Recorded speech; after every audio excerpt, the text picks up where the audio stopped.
Your time starts again now. How many minutes are there in 2/3 of an hour?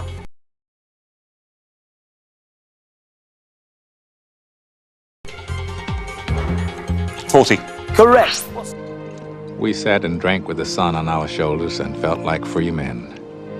Hell, we could have been tarring the roof of one of our own houses. We were the lords of all creation. As for Andy, he spent that break hunkered in the shade, a strange little smile on his face, watching us drink his beer.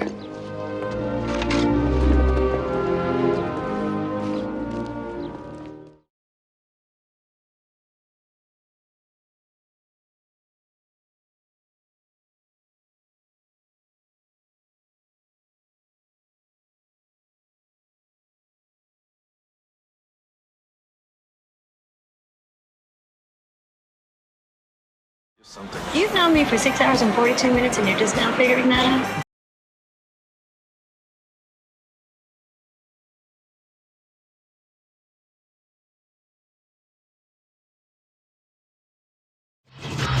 But no matter how much power the train has, it can never quite reach the speed of light, since the laws of physics forbid it.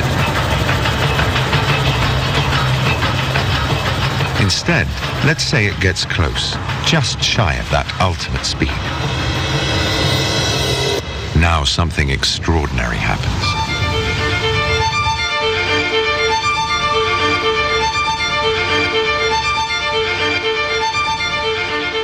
Time starts flowing slowly on board relative to the rest of the world. Just like near the black hole, only more so.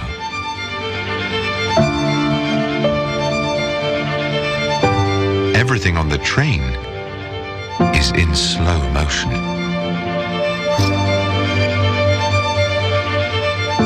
This happens to protect the speed limit, and it's not hard to see why.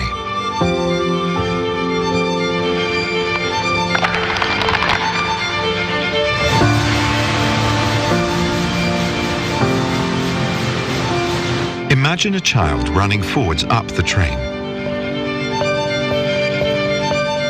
Her forward speed is added to the speed of the train, so couldn't she break the speed limit simply by accident? The answer is no. The laws of nature prevent the possibility by slowing down time on board. Now she can't run fast enough to break the limit. Time will always slow down just enough to protect the speed limit.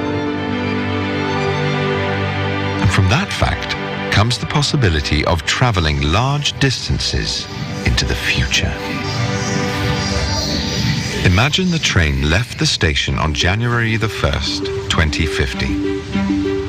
It circles the Earth over and over again for 100 years, before finally coming to a halt on New Year's Day, 2150. The passengers will have only lived 1 week because time is slowed down that much inside the train. When they got out, they'd find a very different world than the one they'd left. In 1 week, they'd have traveled 100 years into the future. I just wondered, between you and me, in 100 words, where do you think Van Gogh rates in the history of art? Well, big question, but to me, Van Gogh is the finest painter of them all. Certainly the most popular great painter of all time, the most beloved, his command of color the most magnificent. He transformed the pain of his tormented life into ecstatic beauty.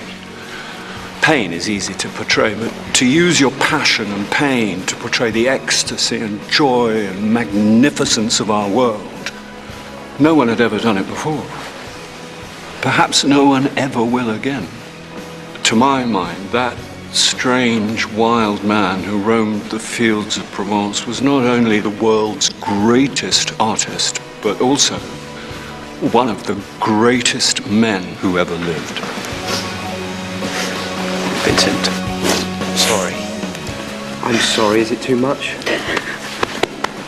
No. They are tears of joy.